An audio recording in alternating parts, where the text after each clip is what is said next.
ሄለው ሰላም ጤና ይስጥልኝ። የአተም አካዳሚ ቲዩብ ተከታታዮች እንደምን አላችሁ? አሲስቲንግ ኢን ፕሪፔሪንግ ኤክስቴምፖራነስ ፕሪፓሬሽን የሚለውን ኮርስ በአፋን ኦሮሞ ኮኬፍ ቲዩብ ላይ በሰርተን በተደጋጋሚ በአማርኛ እንዲሰራልን እንፈልጋለን ስትሉኝ ቆይታችሁ ነበር።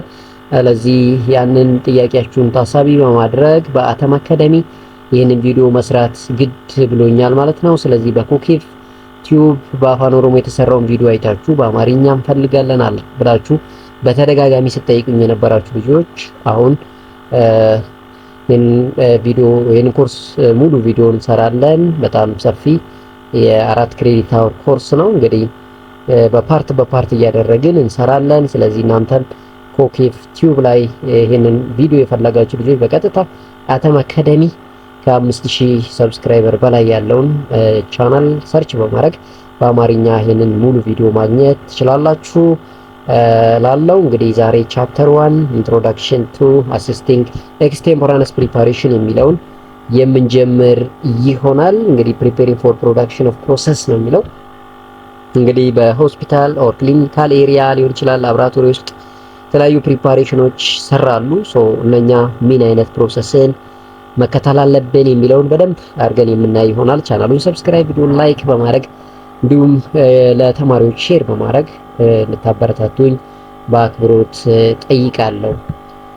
እንግዲህ ዛሬ ቻፕተር 1ን በፓርት 1 ላይ ስንጀምር ምንድነው ከዚህ ቻፕተር ተማሪዎች ሊያውቁ የሚገባው የሚለው at the end of this chapter you will be able to describe the importance of extemporaneous preparation። ማንኛውም ተማሪ ምንድነው ኤክስቴምፖራነስ ፕሪፓሬሽን ኦር ኮምፓውንዲንግ ጥቅሙ የሚለውን ሊያውቅ ያስፈልጋል። አውትላይን ዘ ኮምፓውንዲንግ ፕሮሰስ ኢን ኤክስቴምፖራነስ ፕሪፓሬሽን ምንድነው ጀነራል ፕሮሰሱ የሚለውን ማይንድ ማፕ የምናውቅበትን አውድን ፈጥራለን። ሌላው ክሊን ኮምፓውንዲንግ ኤሪያስ እንደ ኢኩዊፕመንት አስ ፐር ዘ ፕሮሲጀር፣ ያንኑ በፕሮሲጀሩ መሰረት የምንሰራበት አካባቢ በጣም ንጹህ መሆን አለበት። ምክንያቱም የምንሰራው ነገር ሰዎችን ለማዳን ነው።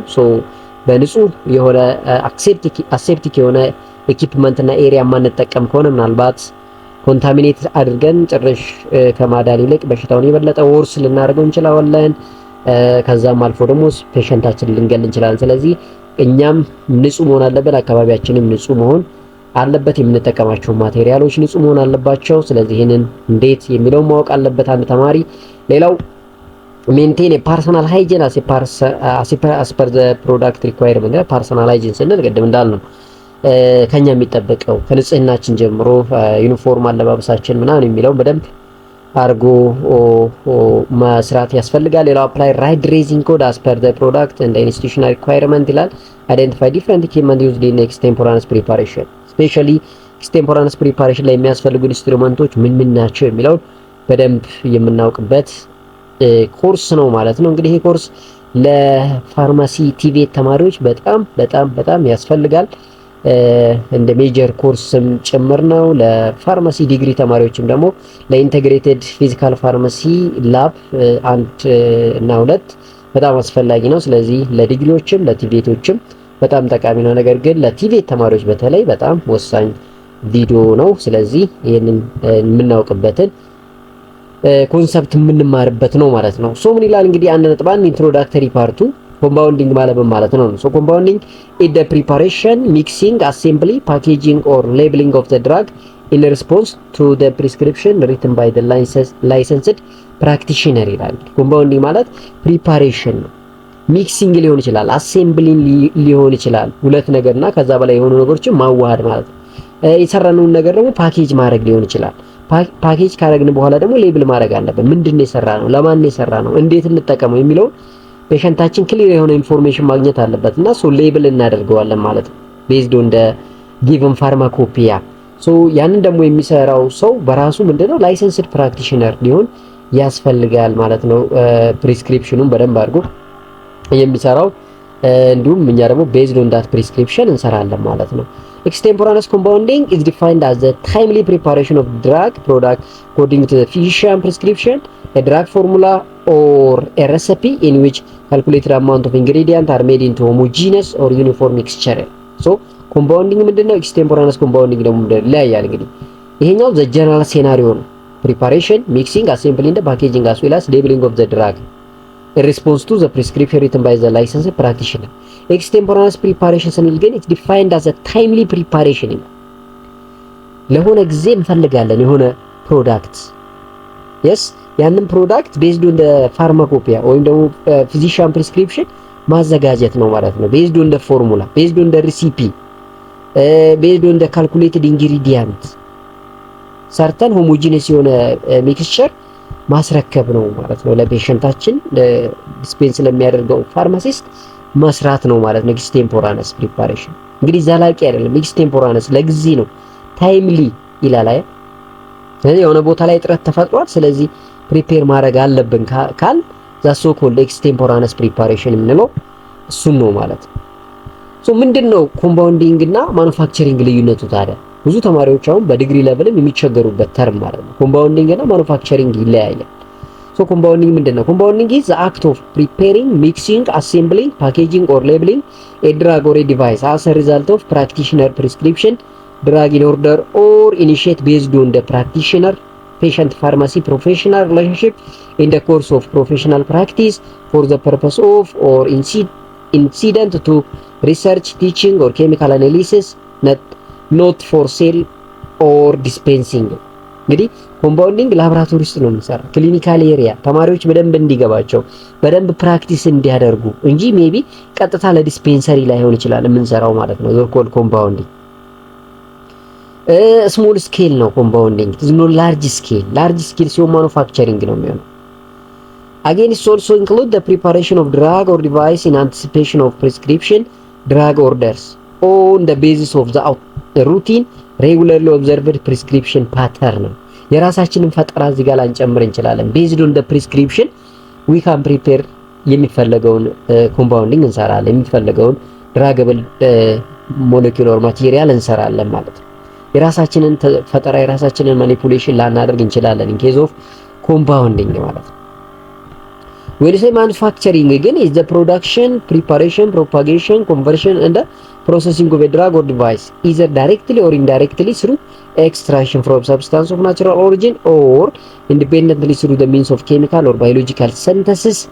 The term include any packaging or repackaging of substance, labeling or relabeling of the container, the promotion, the marketing of such drug or device. So manufacturing is also the preparation, the promotion of commercially available product from bulk component to resale by pharmacies, practitioner or others. እንግዲህ ማኑፋክቸሪንግ ሌቨል ላይ ሲሆን አሁን ድራግ ኢን ጀነራል ሜቢ ከፕላንቶች ልናወጣ እንችላለን the form of extraction or በሲንተሲስ ላቦራቶሪስ ደግሞ በኬሚካል or biological synthesis ፕሮዲዩስ ማድረግ እንችላለን። በሴሚ ሲንተሲስ ሴናሪዮ ፕሮዲዩስ ልናደርግ እንችላለን። ስለዚህ ፕሮዲዩስ ያደረግነውን ድራግ or ፕሪፔር ያደረግነውን ድራግ ግን ፓኬጅ አድርገን ለሽያጭ ልናቀርብ እንችላለን ማለት ነው። ይሄ እዚህ ጋር ስለዚህ የሰራነውን ነገር ደግሞ ለሽያጭ እናቀርባለን ከተባለ ኢትኒዲስ ዋት ፕሮሞሽን እንደ ማርኬቲንግ ያስፈልገዋል ማለት ነው። አንድ ፕሮዳክት ካመረትን በኋላ የግድ ወደ ከስተመሩ እንዲሄድ ከፈለገ ፕሮሞሽን ያስፈልጋል ማለት ነው። ስለዚህ ፕሮዳክት በደንብ ገለጣ መሰጠት አለበት፣ ማስተዋወቅ አለበት ማለት እንደ ፎርም ኦፍ ዲፈረንት ሜተድ በተለያዩ ሜትዶች ተጠቅመን ፕሮዳክታችንን ማስተዋወቅ that so called promotion and marketing። በኮምፓውንዲንግ ሌቨል ግን ፕሮሞሽን ላይ ነው ይችላል። ስለዚህ የሰራነውን ነገር ፕሮሞት አድርገን እንተናል። ሌላው ማኑፋክቸሪንግ ላይ ዳይሬክትሊ ፕሮዲዩስ ወይም ፕሪፔር ያደረግነው ብቻ ሳይሆን the so called bulk preparation ካለ ከዛ bulk preparation ደግሞ ለኮሜርሻል ፐርፐስ ለሪሴል ፐርፐስ የምንሰራው ደግሞ የምናቀርበው ይኖራል ማለት ነው in case of manufacturing። ስለዚህ ማኑፋክቸሪንግ እና ኮምፓውንዲንግ በደንብ ይለያያሉ ማለት ነው።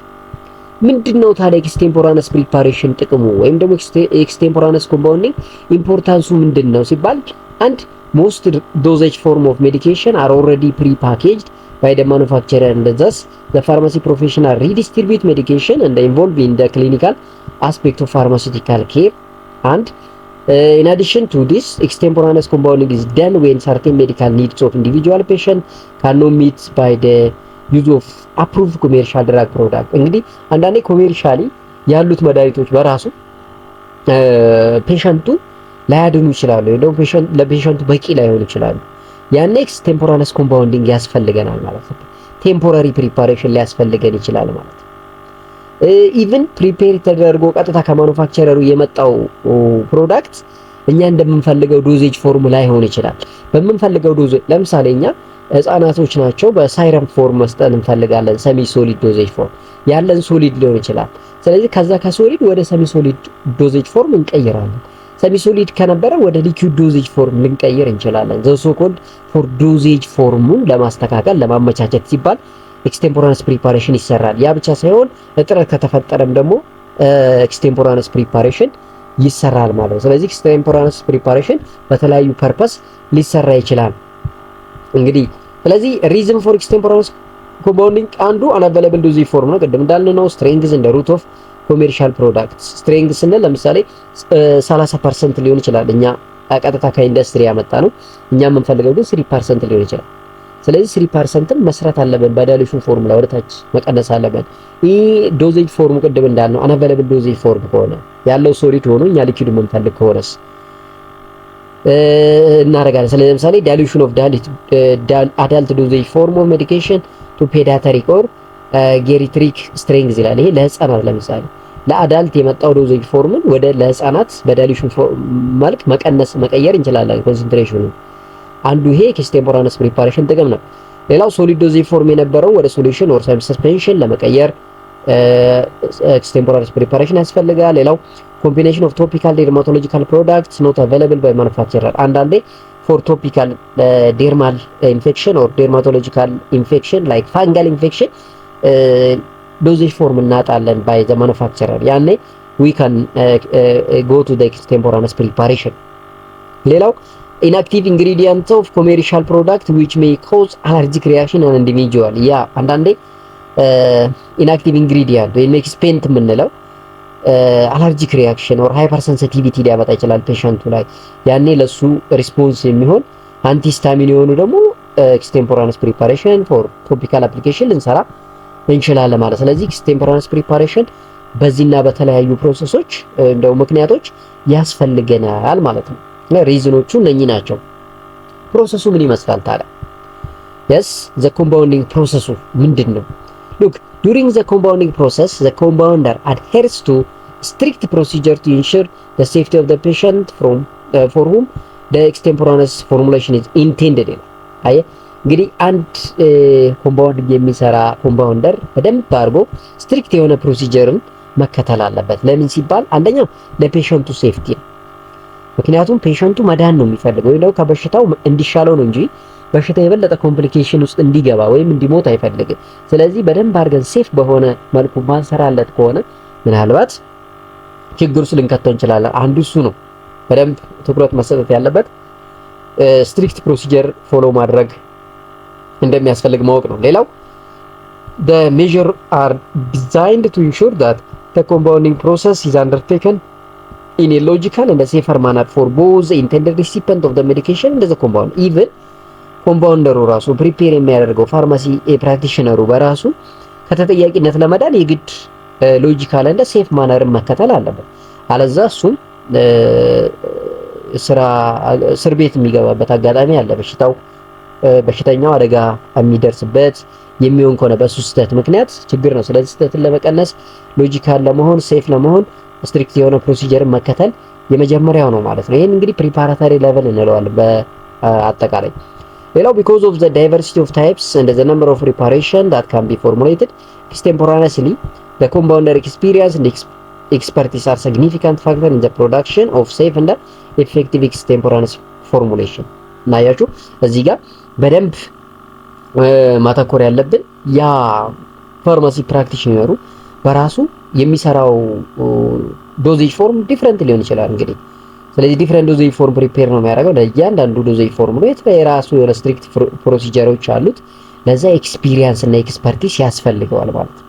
ሶ ሞር ኤክስፒሪየንስ ሞር ኤክስፐርቲዝም ሲግኒፊካንት ፋክተሮች ናቸው ፎር ደ ሴፍቲ ማተር። የስ ሴፍቲ እና ኢፌክቲቭ የሆነ ኤክስቴምፖራነስ ፕሪፔር ለማድረግ ኤክስፒሪየንስ እንደ ሴፍቲ በጣም ማተር እንደሚያደርግ ልናውቅ ያስፈልጋል ነው። ሌላው እንግዲህ 1.31 ላይ ስታንዳርድ ፎር ኤክስቴምፖራነስ ኮምፓውንዲንግ ሶ the products produced in the pharmacy must be suitable for use ይላል። እንግዲህ የምንሰራው ነገር በጣም suitable ምቹ መሆን አለበት ለፔሸንቱ በጣም ተስማሚ የሆነ ፕሪፓሬሽን ሊኖር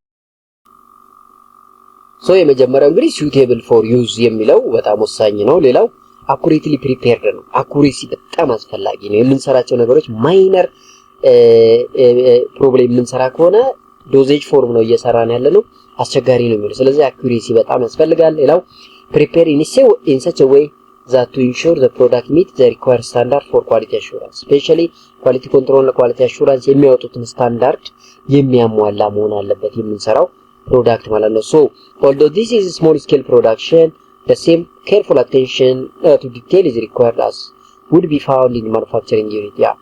wherever compounding or manufacturing የሚሆን or small scale production የሚሆን large scale production strict የሆነ ስታንዳርዶች ያስፈልጋሉ ማለት ነው። the following measure must be taken into consideration when preparing a product extemporaneously ይላል። እንግዲህ ምንድነው ታዲያ ማካተት ያለብን ምን ስታንዳርዶች ናቸው ኮንሲደር መሆን ያለባቸው during extemporaneous preparation የምንለው እንግዲህ እናያለን ማለት ነው። የመጀመሪያው personal hygiene and protective equipment ነው። personal hygiene ስንል እንግዲህ በጣም ንጹህ መሆን ያስፈልጋል። እጃችንን በደንብ ማጽዳት አለብን። ግላፍ ማድረግ አለብን። ዩኒፎርማችን በደንብ ንጹህ መሆን አለበት። ለምን ከኤክስተርናል ኢንቫይሮንመንት ከኛ ወደ ፕሪፓሬሽን ውስጥ የሚገቡ ኢምፑሪቲዎች ምናልባት አደገኞች ሊሆኑ ስለሚችሉ ፐርሰናል ሃይጂን በጣም አስፈላጊ ነው። ሶ ዘ ኮል ኤክስትሪምሊ ኢምፖርታንት ነው ማለት ነው። this is because medication are being prepared for patient who may already be ill። እንግዲህ የታመመ ሰው ነው። የታመመ ሰው ደግሞ ለማዳን ነው እየሰራንለት ያለ ነው።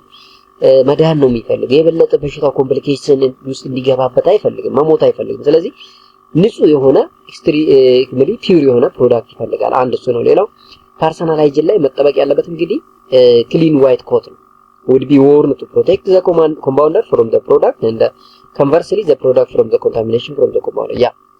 ክሊን ኮት እንግዲህ ዩኒፎርማችን ንጹህ መሆን አለበት ማለት ነው። አንደኛ ከዩኒፎርማችን ወደ ፕሪፓሬሽኑ አንዳንድ ኢምፑሪቲዎች ወይም ደስቶች እንዳይገቡ ያግዛል። ሁለተኛ ደግሞ ያ ኮምፓውንደር ወይም ደግሞ ፋርማሲ ፕራክቲሽነሩ በራሱ ሴፍ እንዲሆን ያግዘዋል ማለት ነው። ራሱም ሴፍቲውን እንዲጠብቅ ያደርጋል፣ ፕሮዳክቱንም ሴፍቲ እንዲጠብቅ ያደርጋል። during the compounding process a safety glass should always be worn and depending on the nature of the ingredients to be incorporated into the preparation additional safety equipment like face mask, gloves may be closed ይላል። እንግዲህ የመነጽር ማድረግ በጣም አስፈላጊ ነው ለአይናችን። አሁንም ደግሞ ምን ሰራው ነገር ይወስናል፣ ምን ተጠቀማቸው ግብአቶችን ይወስናሉ። እነሱን ዲፔንድ አድርገን ለምሳሌ በጣም ቮላታይል የሆኑ ነገሮች የምንጠቀም ከሆነ ፌስ ማስክ መጠቀም፣ ግላፍ መጠቀም በጣም አስፈላጊ ሊሆን ይችላል። ለምን እንግዲህ እነኛ ስፒል ሆነው እኛ ላይ ሌላ ተጽዕኖ ሊያደርሱ የጎንዮሽ ጉዳት ሊያደርሱብን ራሱ ይችላሉና አሲ ፕራክቲሽነር ምን መሆን አለበት? ግላፍ፣ ፌስ ማስክ ነኝን መልበስ አለበት። ቤዝድ ኦን ዘ አክቲቭ ኢንግሪዲየንት and the expense that used for the preparation ማለት ነው። ይሄ እዛ ላይ ነው ዲፔንድ የሚሆነው።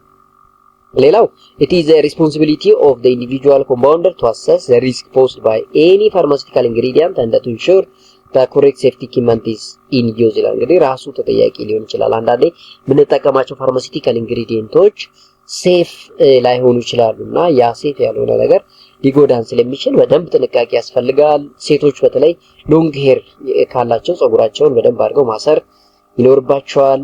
እሳት ቢነሳ አደጋ ውስጥ እንዳይገቡ። እንደውም ከጸጉራቸው ደግሞ አንዳንድ ብናኞች ኮንታሚኔት እንዳያደርጉም ሊያግዝ ይችላል። እጅ በደንብ አድርገን መታጠብ ያስፈልገናል። ensuring any open cuts are covered ይላል። አንዳንዴ እጃችን ላይ ክፍት የሆነ ቁስል ካለ በደንብ አድርጎ ባንድ መደረግ አለበት በባንዴጅ። ያ ጥንቃቄ መውሰድ እንዳለብን ነው ፐርሰናል ሃይጂን ስንል እነኝን ያካታሉ። ሁለተኛው ላይ ደግሞ እንግዲህ የምንሰራበት ኤሪያ ወርኪንግ ኤሪያው በራሱ እና ኢኩዊፕመንቶቹ የምንጠቀማቸው ማቴሪያሎች በደንብ ንጹህ መሆን አለባቸው። so the cleanliness of the work area and the equipment used during the compounding procedure is often vital importance ይላል። በደንብ አድርገን ንጹህ የሆነ ወርክ ኤሪያ፣ ንጹህ የሆኑ ኢኩዊፕመንቶችን መጠቀም ክሮስ ኮንታሚኔሽንን አቮይድ ለማድረግ በጣም ጠቃሚ ነው ማለት። so the risk of contaminating the final product with either the dirt or microorganism from the surrounding or from the ingredient from the previous preparation can be considerable if attention is not paid to the cleanliness of the work area። like ይሄ የምንሰራው ነገር ኮንታሚኔት እንዳይሆን ማይክሮቢያል ወይ ማይክሮ ኦርጋኒዝሞች በቀላሉ ከሰራውንዲንግ ወደ አክቲቭ ኢንግሪዲየንቱ ገብተው ፕሪፓሬሽናችንን እንዳይበላሽ ስፖይል እንዳይሆኑ ማይክሮቢያል ኮንታሚኔሽን የሚባለውን አቮይድ ለማድረግ አካባቢያችን ንጹህ መሆን አለበት። የምንጠቀማቸው እያንዳንዱ እቃዎች ንጹህ መሆን አለባቸው። Before starting to compounding the product, the work area and equipment should be cleaned with a suitable solution which must be allowed to dry fully. ስለዚህ ንጹህ በሚፈለጉ እንግዲህ ማጽጃ ግብአቶች አሉ። በእነሱ ተጠቅመን እቃዎችን በደንብ ማጽዳት አለብን። አካባቢያችንን በደንብ ማጽዳት አለብን። ከዛ በኋላ ደግሞ አካባቢው በደንብ አድርጎ ንጹህ ሆኖ እንዲደርቅ መጠበቅ አለብን። ከዛ በኋላ ወደ ስራ የምንገባው ማለት ነው። ሶስተኛው እንግዲህ appropriate work area ነው። so in addition to the cleanliness of the work area, consideration need to be given to the work area itself to ensure that suitable for intended purpose. Both lighting and ventilation need to be adequate ይላል። ስለዚህ አሁን አካባቢው ንጹህ መሆን አለበት፣ ቦታው ንጹህ መሆን አለበት፣ እቃዎች ንጹህ መሆን አለበት ስንል ቦታው ራሱ ምን አይነት ነው የሚለው መመለስ አለበት። አንደኛው በቂ የሆነ መብራት ብርሃን ሊኖር ያስፈልጋል ማለት ለምን ምንሰራው ውስጥ እያንዳንዱ ነገር በደንብ እንዲታይ መሆን አለበት። ሌላው ደግሞ አየር ሊገባበት ያስፈልጋል። ቬንቲሌትድ የሆነ ኤንቫይሮንመንት መሆን አለበት። ለምን በጣም ቮላታይል የሆኑ ነገሮች ልንጠቀም እንችላለን። ስለዚህ ያኔ ቬንቲሌትድ የሆነ ንፋስ በደንብ በዛ አካባቢ ላይ የማይኖር ከሆነ እኛ አደጋ ውስጥ ልንገባ እንችላለን። Some pharmaceutical ingredients are highly volatile and if the ventilation within the work area is inadequate, this would cause a problem for the compound itself. volatile የሆኑ በጣም የሚተኑ ግብአቶችን ልንጠቀም እንችላለን። as a pharmaceutical active ingredient ሊሆን ይችላል ኤክስፔንት። ያ ደግሞ ቬንቲሌት የማይሆን ከሆነ አዲኩዌት ኤር የማይገባ ከሆነ ኮምፓውንደር በራሱ አደጋ ውስጥ ሊገባ ይችላል ማለት ነው። በአምስተኛ ላይ ሌብሊንግ ነው። ሌብሊንግ ፕሪፓሬሽን። ስለዚህ አንድ ፕሮዳክት ከሰራን በኋላ የግድ ሌብል መደረግ አለበት። ከምንድን ነው የተሰራው? ለምንድን ነው የሚያገለግለው? መቼ ነው ኤክስፓየር የሚያደርገው? መቼ ነው እንዴት አድርጌ ነው የምጠቀመው? ዳይሬክሽን ኦፍ ዩዝ የት ይቀመጥ? ሁሉም ኢንፎርሜሽኖች የሚቀመጡበት በሌብሊንግ ነው ማለት። ስለዚህ ሌብል ፕሪፓሬሽን ማድረግ ያስፈልጋል ነው። so the label for any pharmaceutical product must be prepared before starting the compounding process. even ወደ ፕሮሲጀር ከመግባታችን በፊት ይሄኛውን ነገር ማዘጋጀት ሌብሊንግ ማዘጋጀት በጣም ወሳኝ ነው ማለት ነው። በጣም ከዛ በኋላ ነው ወደ ስራ ገብተን መጨረሻ ላይ ሌብል የምናደርገው። this will enable the product to be labeled as soon as it has been compounded and packaged, eliminating the possibility that unlabeled product will be left on the bench ላይ ስለዚህ ደንብ ሌብል አድርገን ማስቀመጣችን ፕሮዳክቱ እንደተሰራ ኢሚዲየትሊ ሌብል ለማድረግ ይጠቅመናል ማለት ነው።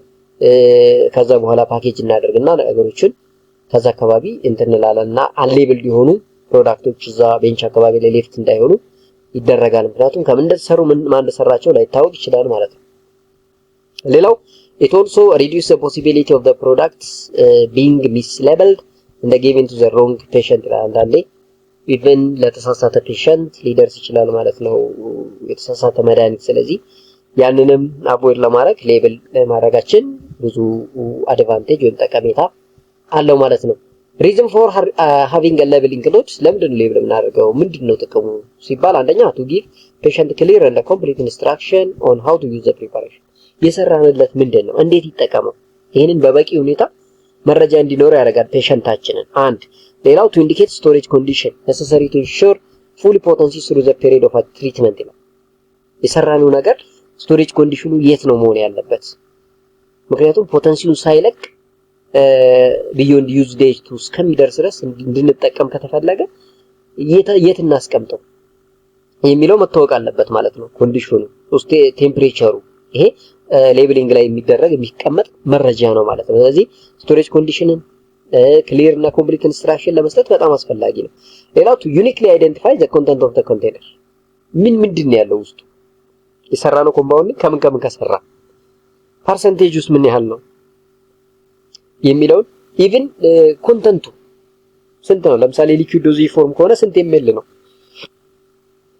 ሰሚ ሶሊድ ከሆነ ልክ እንደዛ እንድናውቅ ይጠቅመናል ማለት ነው። ሌላው to increase patient convenience by giving a clear and concise information about the preparation ይሄ ፔሸንት አክሴፕታንሱ ይጨምራል። አንዳንዴ ሌብሉ ስማርት ሲሆን ፔሸንት አክሴፕታንሱ ራሱ ይጨምራል፣ አይጠራጠርም ማለት ነው። ፔሸንቱ ሌብል በትክክል ካልተደረገ ፔሸንቱ እዛ ጋር መጠራጠር ይጀምራል ማለት ነው የሰራንለትን ነገር። ስለዚህ ያ በደንብ ፔሸንት ኮንቪኒየንስን ለመጨመር ሌላው ጠቃሚው ነገር ነው ማለት ነው። ሌብሊንግ to provide information about some question, the warning about the preparation. even warning ያስፈልጋል፣ ኩዌሽን ያስፈልጋል።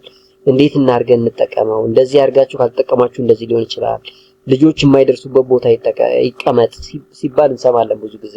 ከመጠቀሙ በፊት ሼክ ያድርጉ የሚሉ ነገሮች ይጠቀማሉ እንትን ይላሉ። ሙቀት የማይደርስበት ቦታ ይቀመጥ። ነይ በሙሉ እንግዲህ ኩዌሽን ዋርኒንጎች ናቸው ማለት ነው። ዋርኒንጎች ናቸው። ስለዚህ እነኝንም ሌብል ላይ የሚገኙ መረጃዎች ናቸው ማለት ነው። ሌላው there are both legal and professional requirement which must be compliant between labeling and the dispensing of the medicine. even ከሌጋሊቲ አንፃርም ሌብል ማድረጉ በጣም አስፈላጊ ነው ማለት ነው። አንድ የሰራነው ፕሮዳክት ሌጋላይዝድ የሆነ ባርኮድ ኖሮት ኢንፎርሜሽን ኖሮት ማህተም ኖሮት ሲወጣ በጣም ጥሩ ነው። ፕሮፌሽናል ጭምር ነው ማለት ነው። የሰራነውን ነገር በትክክል ሌብል ማናደርገው ከሆነ ፕሮፌሽናል ነው ማለት ነው። እየተሰራ ያለው ነገር አስተማማኝ አይደለም ማለት ነው።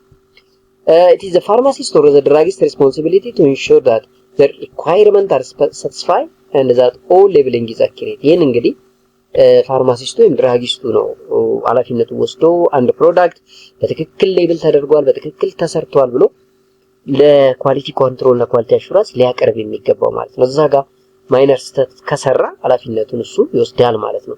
ሌላው ሬጉሌሽን ኢንዲኬት ዘ ስታንዳርድ ዲቴይል which must appear on the label. ሬጉሌሽን ዲቴይል እና ኢንዲኬት ምንድነው ሌብሊንግ ላይ መጻፍ ያለበት ምንድነው የሚጻፈው የሚለው ኢን ዲቴይል ስታንዳርድ የሆነ ነገር ያስቀምጥልናል ማለት ነው። ሶ በዛ ስታንዳርድ መሰረት ሌብላችንን ለኤክስቴምፖራነስ ፕሪፓሬሽናችን እናስቀምጣለን ማለት ነው። requirement for labeling compound medication አንደኛ all label must be type written or computer generated. The detail which must appear on the label of the dispensed medicine are the name and address of the pharmacist. ምንድነው ምን አይነት ኢንፎርሜሽኖች ናቸው ሌብሊንግ ላይ ሊቀመጡ የሚችሉት የሚለው ነው። አንደኛ ማን ነው ፕሪፔር ያደረገው ራሱ ኮምፓውንዲንጉን ፕሪፔር ያደረገልን ማን ነው፣ አድራሻውስ የት ነው የሚለው በደንብ መቀመጥ አለበት። ለማን የተሰራው ፔሸንቱ ማን ነው፣ ማንን ለማከም ነው የፕሮዳክት እየተሰራ ያለው የሚለው መረጃ በደንብ አድርጎ መቀመጥ አለበት። ኔሞ ፕሪፓሬሽን ምንድነው የሰራ ነው፣ ኦይንትመንት ነው፣ ኦይንትመንት ከሆነ ምን ኦይንትመንት፣ ሲምፕል ኦይንትመንት፣ ሊኩዊድ ዶዝ ፎርም ከሆነ ወተር ከሆነ ምን አይነት ወተር፣ ክሎሮፎርም ወተር፣ አኒሶል ወተር፣ ደብል ስትሪንግስ፣ ሲንግል ስትሪንግስ ኔሙ በደንብ አድርጎ መጻፍ ያስፈልጋል። ጄሊ ከሆነ ፔስት ከሆነ ክሬም ከሆነ ሰስፔንሽን ከሆነ the name of the product በደንብ ክሊርሊ መቀመጥ አለበት። ከዛ ኳንቲቲ ኦፍ ፕሪፓሬሽን ምን ያህል ይሰራ ነው በደንብ ኢንዲኬት መደረግ ያስፈልገዋል ኳንቲቲው ማለት ነው። ሌላው ፎርሙላ ኦፍ ፕሪፓሬሽን ፎር አን ኦፊሻል ፕሪፓሬሽን ነው። ሌላ ለኦፊሻሊ ስንል ፋርማኮፒያ ያለው ከሆነ ቤዝድ ኦን ዳት ፋርማኮፒያ ነው ፕሪፔር የምናደርገው። አዘርዋይስ ፎርሙላው ምን ይጠቀም ማስተር ፎርሙላ፣ ሪዲዩስ ፎርሙላ፣ which ፎርሙላ የተጠቀም የሚለው በደንብ መገለጥ አለበት። ስትሪንግስ ኦፍ ዘ ፕሪፓሬሽን ስትሪንግስ ስንል እንግዲህ ፐርሰንቴጅ ኦፍ ኮንሰንትሬሽን ሊሆን ይችላል። ከዛ አንፃር በደንብ መገለጥ አለበት። ይሄን ያህል ፐርሰንት ልም እንዳለው ለምሳሌ 3% ሃይድሮጅን ፔሮክሳይድ እንጠቀማለን ለተለያየ ፐርፐስ። ሜቢ ከኢንዱስትሪ ቀጥታ የሚመጣልን 30% ሊሆን ይችላል። ሶ ስትሪንግዙ መቀመጥ አለበት። ቅድም እንዳልነው ክሎሮፎርም ደብል ስትሪንግስ፣ ሲንግል ስትሪንግስ፣ ክሎሮፎርም ሞተር ብቻ ብንል ሚኒንግ አይሰጥም። ደብል ስትሪንግስ ነው ወይስ ደግሞ ሲንግል ስትሪንግስ ክሎሮፎርም ነው የሰራችሁልን የሚለው መገለጥ አለበት ነው። ሌላው ዩዝ ኦፍ ፕሪፓሬሽን ምንድነው፣ ለብር የሰራችሁት ምንድነው ጥቅሙ፣ ምን ሂል ለማድረግ ነው፣ ውንድ፣ ጂአይቲ፣ ፈንጋል ኢንፌክሽን ወጥዋት ምን የሚለው በደንብ አድርገን መግለጥ አለበት። ኢንስትራክሽን ፎር ዘ ፔሸንት እንዴት ይጠቀም፣ yes apply on the wounded area, shake before drink or like that ምንድነው ዩዙ፣ እንዴትስ ነው የሚጠቀመው፣ መቼ ነው የሰራችሁት፣ ዴት ኦፍ ኮምፓውንዲንግ ይሄ በደንብ መቀመጥ አለበት። ቢዮንድ ዩዝ ዴቱ ኦር ሼልፍ ላይፍ እስከ መቼ ነው የምንጠቀመው። እንግዲህ አሁን ቢዩዲ ብዙ ጊዜ የሚቸገሩት ዲግሪ ላይም ብዙ ጊዜ የምታዘበው ቢዮንድ ዩዝ ዴት እና ኤክስፓየር ዴት የምታጣባቸዋል። ቢዮንድ ዩዝ ዴት ለኤክስቴምፖራሪስ ፕሪፓሬሽን ነው። ኤክስፓየር ዴት ምንለው ደግሞ ለማኑፋክቸሪንግ ሲሆን ሶ ቢዩዲው መጻፍ አለበት። እስከ መቼ ነው ይሄንን ፕሮዳክት የምንጠቀመው የሚለውን በደንብ አድርጎ ይነግረናል። ስቶሬጅ ኮንዲሽንስ የት ይቀመጥ፣ ፕሪኩዌሽን፣ አድቫይስ፣ አዲሽናል ሌብሊንግ ኢንፎርሜሽን ምንድን ናቸው፣ በደንብ ተደርጎ ሌቢሊንግ ላይ መቀመጥ አለበት። ለምን ይሄ ኢንፎርሜሽን በደንብ በግልጽ መቀመጡ አንደኛ እኛንም ከተጠያቂነት ያድነናል ማለት ነው። ምክንያቱም በደንብ አድርገን ሌብል አድርገን አስቀምጠንለት እሱ ተሳስቶ ፕሮዳክቱን የሚወስደው ከሆነ እኛ አንጠየቅም ማለት ነው። ለሚመጣበት ሪስክ ራሱ ይወስዳል ማለት ነው። ግን ሚስ ሌብል አድርገን ከሆነ መጨረሻ ላይ እኛ ራሱ ተጠያቂ እንሆናለን ማለት ነው ለሚፈጠረው ችግር። ስለዚህ ለዚህም ሌብሊንግ በጣም አድርጎ ያስፈልጋል ማለት ነው። ሌላው ስታቢሊቲ እንደ ቢዩዲ ነው ቢዮንድ ዩዝ ዴት ሶ compounding professionals should avoid ingredient and a condition that could result in excessive physical deterioration or chemical decomposition of a drug preparation, especially when compounding. excessive physical deterioration ማለት በተለያየ ነገር ዲቶሬት የሚሆኑ የሚበላሹ ነገሮች ረጅም ጊዜ ሊቆዩ የማይችሉ ኬሚካሎችን መጠቀም የለብንም። መጀመሪያውኑ ራሱ ስንሰራ የምንጠቀማቸው ኢንግሪዲየንቶችን በደንብ ማየት አለብን፣ መርመር አለብን ኳሊቲያቸው ማለት ነው። the BUD is the date after which the compounded preparation is not to be used and is determined from the date the preparation is compounded. la beyond use date እና expire date የምንለው በማኑፋክቸሪንግ ማለት ነው። እስከመቼ ነው ፕሮዳክቱ የሚሰራው የሚለው የምናውቅበት ነው። ያው ከሰራንበት ቀን ጀምሮ ነው። based on the different dosage form ይለያያል። because compounded preparation are intended for administration immediately or following a short term storage, their beyond use date is assigned based on criteria different from those applied in assigning expiration date to manufacturing drug. ያችሁ beyond use date እና expire date በጣም እንደሚለያይና even assignmentታችን ራሱ ክራይቴሪያው እንደሚለያይ ይነግረናል ማለት ነው። so compounder should consult and apply drug specific and general stability documentation, the literature when available, and they should consider the nature of the drug and its degradation mechanism, the container in which it is packaged, the expected storage condition, the intended duration of therapy when assigning beyond use date ይላል። እንግዲህ ይሄን በሙሉ ኮንሲደር ማድረግ አለብን። nature of the drug, degradation mechanism, container preference, packaging style, storage condition, እስከ መቼ ነው የሚጠቅመው ወይም ደግሞ intended duration of therapy ነኝ በሙሉ በደንብ ክሊርሊ መገለጥ አለባቸው ማለት ነው። at all step in the compounding, dispensing and the storage process, the compounder should observe the compounded drug preparation for sign of instability ይላል። የሰራነውን ነገር sign of instability ራሱ ቼክ ማድረግ አለብን። ለምሳሌ ከለሩ፣ ቴስቱ፣ ኦደሩ እነኚህ sign of instability ናቸው። sign of instability በደንብ ቼክ መሆን አለበት። ሌላው however excess chemical degradation and other concentration loss due to reaction may be invisible more often than invisible ይላል። እንዴ ያሉ ነገሮች ኮንሲደር መደረግ እንዳለባቸው ለማሳወቅ ተፈልጎ ነው ማለት ነው።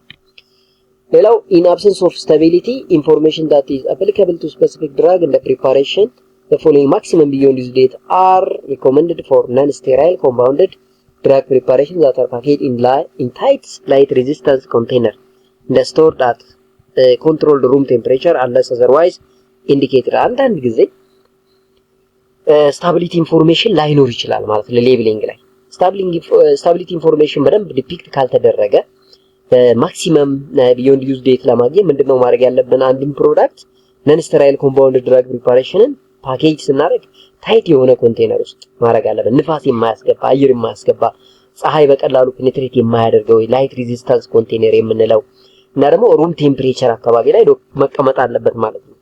ስታቢሊቲ ኢንፎርሜሽኑ ካልተሰጠን ማለት ነው። አንዳንዴ እንደዛ ሊሆን ስለሚችል ፕሮዳክቱ እስከተፈለገው ጊዜ በትክክል እንዲሰራ ከፈለግን የት አካባቢ ነው ማስቀመጥ ያለብን? አንደኛ ፀሐይ ጨረር ቀጥታ የማይነካው፣ ሁለተኛ ደግሞ ኮንቴነሩ ንፋስ የማያስገባ ስንጥቅ ያልሆነ፣ ቴምፕሬቸሩ ደግሞ ሩም ቴምፕሬቸር ውስጥ ማስቀመጥ በጣም አስፈላጊው ነገር ነው ማለት ነው። ሌላው እንግዲህ ዌይንግ እንደ ሜጀሪንግ ፕሮሲጀር የሚለው ነው። ይሄንን እንግዲህ ከቀጣይ ጀምረን ደግሞ በፓርት 2 የምናይ ይሆናል። በፓርት 1 ቪዲዮን ከወደዳችሁት ይቀጥል የሚል ኮሜንት ታቀርቡ ፈልጋለሁ። እንዲሁም ቪዲዮን ላይክ፣ ሼር በማድረግ ታበረታቱኝ እፈልጋለሁ።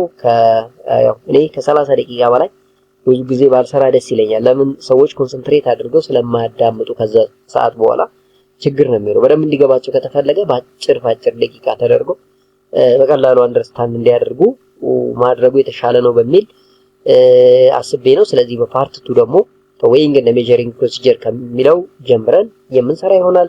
ቪዲዮውን ከወደዳችሁት መውደዳችሁን በኮሜንት ታሳዩ ይፈልጋለሁ።